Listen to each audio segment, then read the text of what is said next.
Um, so I know you just mentioned your acting stories. Want to talk about some cool like server stories, food industry stories? Yeah. So And if you wanted to think, I we was, can chill too, because we can fix it in post. I wrote down some notes.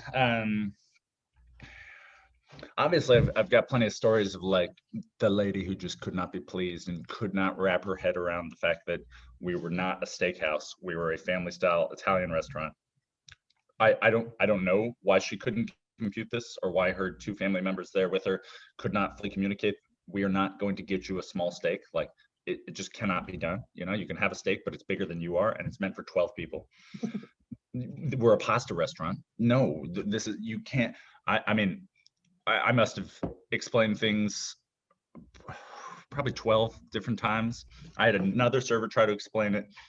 She ordered a veal dish with pasta and then didn't want that because she didn't want the pasta. She sent it back, then ordered just the veal, and then that wasn't right either because we took away some of the veal and we sent that. By the end of it, she was literally in tears, and Really crying. That's so extreme. even the GM went over to talk to her and try to explain the concept, and she's just crying and shaking her head. And so they left. They left. They spent an hour and a half I used trying to to get something not on the menu. people could not understand that we did not have Alfredo. They would be like, and they would order it so confidently. They'd be like, "Yes, I'll have the chicken Alfredo. Excuse me, sir. Point it out on the menu. You can have it for free." Wait, I what? had it last time. Oh, they always said that too, and it's like, well, that's cool. You got lucky, but this time, no. I don't It's believe like, you. first of all, no, you didn't. Second of all, please order something else. Right.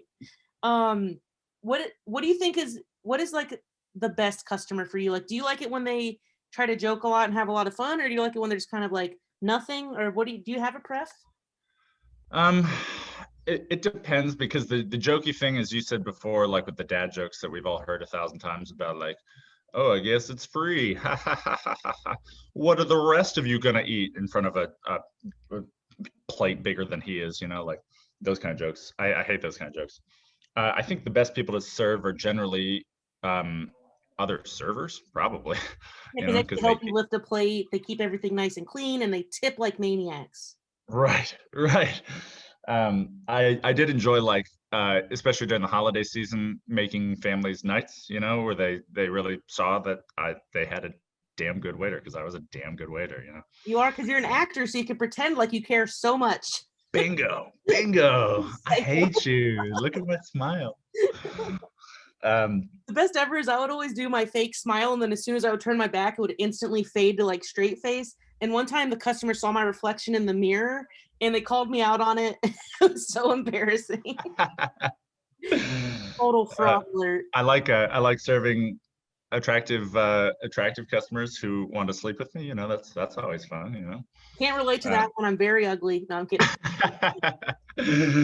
No, uh, yeah, I think people who are just compassionate with servers are my favorite. You know, like where if something goes wrong, they don't lose their mind, they don't flip their lid, they don't, you know, "Oh, my night is ruined." Like, calm down. You know, it's just food. yeah, I feel like you have to just remind yourself that it's not personal. They don't have any power in their real life. So when they have the smallest little bit of power, they exploit it and just they're so shitty to people, but it's them, it's not you. Cool, cool. Hope you feel better about yourself. Yep, your wife still hates you and your boss still thinks you suck, but you yelled at me, you got me. I lose. Haha. Please tip. We uh we had a lot of fun, man, working in Times Square, one of the busiest restaurants in the whole country. Like if you're going to be a server, that's a good place to be a server, like one of the best of the best kind of thing.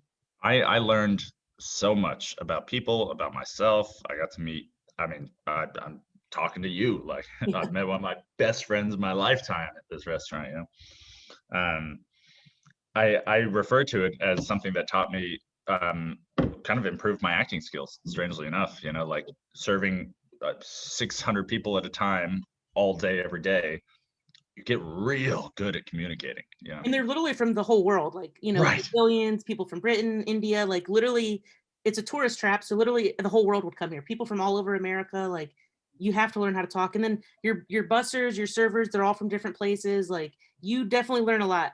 for sure working in Times Square. Absolutely. Yeah, we had people from literally everywhere. I think it is the busiest restaurant, at least in America. I think like Tao might do more money, but I still maintain Carmine's as the busiest in at least in the country. No, you're right. So Tao does do more money, but it's unfair because they have weddings and stuff. So I think that's kind of and also They're per person, it's a little bit more expensive. I think their liquor's a little bit more expensive, that sort of thing. well, I guess we could, if you want to talk about it, and we can edit it out. But remember when you and I were in Times Square and we almost fought that guy? We were having ourselves a day drunk. We were Which time? we were crossing the crosswalk, and that weird dude wouldn't get out of my way. Yeah. Yeah, well, so you see people from all over the world, and that's not always the best thing. We were crossing in a crosswalk, which in Times Square means like weaving between cars that refuse to stop properly at the red light or whatever. Right. And there was a guy who was just belligerently bullheading his way on the wrong side of like the flow of walking traffic, just going after it, dragging his family along behind, who are like, oh no, that husband. And I just stepped out of his way, and I I kept did. walking. I was being petty. I 100% should have moved. I should have been the bigger man, but I was like, I'm just going to stand here and wait. So we were just like awkwardly standing at each other. And then he pushed me, and then I pushed him. And then his wife said, don't push him. And then Well, I walked 10 steps, I turn around, and there's like, Anthony's about to throw hands. Right. And I was like, I missed something, but I stepped up, like if Anthony's gonna fight, I'm gonna defend Anthony. Yeah. Dude, you came like a superhero. You got all in his face. It was very intense. And you were about to swing on him. I was like, Max, it's not worth it. And then we rode that high for like an hour. Remember when Oh my God. We told everybody, we stopped strangers on the street to be like, we almost fought that guy. You know this rude walker? Yeah, we almost fought him. It was great. What do you mean you don't care? Why are you? So Max, I think we're nearing the end here, but if there's anything you want to talk about, and obviously I'm going to fix this part in post, but if there's anything like any stories between you and I, or any food related thing, or anything you want to talk about. Should I tell the story of the stampede, that like riot we had at Carmine's after the shootings? Yeah, sure. Let's talk about that. Max, we worked at a very busy restaurant in Times Square, and tons of crazy things happened. That stampede, that was pretty crazy. It was a dramatic time. It was probably one of my craziest experiences in life, let alone in New York, let alone as a waiter at Carmine's. I don't know if y'all remember, a while back we had back-to-back mass shootings. The next day after the two shootings, everyone was on edge. One is bad enough, two in a row, like literally back to back that weekend. I mean, everybody was tense, especially somewhere like Times Square, especially somewhere like a 600-person open floor plan restaurant. Right. What better target, So we're but not really joking, but kind of nervously laughing. At some point around like 9-ish or so, we just heard. And from the back of the restaurant on the first floor, I looked at the front door, and this massive wave of people burst through the front door. People were literally flipping tables and everything. It was panic. It was like you could tell on their face. We didn't hear anything. Like, we didn't know what was going on, but there was panic on these people's faces. A massive amount of people obviously running for cover, and everyone immediately goes, no, it can't be. Like, it could be, it probably is, but it just can't. People are flipping tables, people are screaming, crying, there's broken glass everywhere. I'm trying to get people to stop flipping tables, because the table's not going to stop a bullet if the bullet's coming. And now there's broken glass and everyone's cowering and getting all scratched up. It was literal chaos, panic-induced chaos. People are running out the kitchen, running out the back doors, running up the stairs. The kitchen's on fire. We don't know what's going on back there. We've got one manager who's just trying to bar people from coming in the front. We've got another manager who's already halfway down the street. He doesn't care. He's gone, Yeah. Can't blame you. No, I mean, I can't. Like, how do you respond in it? Turns out there was no shooter. In the middle of Times Square, a group of guys intentionally backfired their motorcycles. So what all people heard was bang, bang, bang, bang, bang, bang, bang, bang. And for the untrained ear, it does sound a lot like the beginning of a shooting. Especially when tensions are high. And actually, I didn't know that it was intentional. I knew that it was motorcycles backfiring, but I didn't realize they were being jerks about it. They sidled up on in their little motorcycle group, and then uh, I don't know if somebody dared them. I don't know if they knew what the result would be, but there, if you watch the footage from up above, there's this wave of panic that erupts from this So group annoying. of motorcycles, and it affected like most of Midtown. You know, like Broadway got stampeded, other restaurants got trashed. You know, by the end of it, Carmine's was wrecked, Yeah. trashed. I've never seen it like that.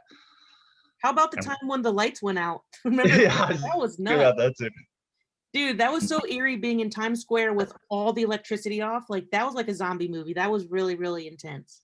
That was spooky, man. And that was one where we're like, is it going to come back on? Do we like, what do we tell our clientele? Like, sorry, I guess leave in the dark. I hope you got a flashlight.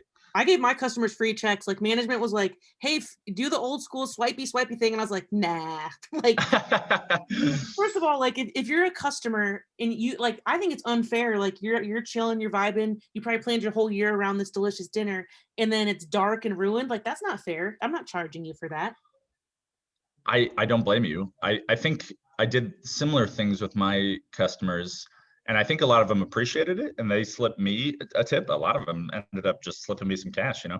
And then we went out after that and blew all that cash at the bar because we got off early, and that's what you do when you're a server. Dude, we had such amazing times. I'm so glad I met you. So glad I got to work there and we got to work together on stuff. And I know I said that Times Square was kind of like zombie land, and I think this is a perfect segue into Zombiegram, which you and I co-created, mainly you. Um, and you're working on it. Like, do you want to tell us? We're about to get off of here. It's almost over, but do you want to talk a little bit about that? Let the people know what's going on. Back in the day, as we said, Anthony and I were putting real hours, maybe caffeine and whiskey fueled hours into writing a web series. Obviously about us, because who doesn't want to watch us do our thing? Me, me, me, Did, me, me. did I mention we almost fought that guy?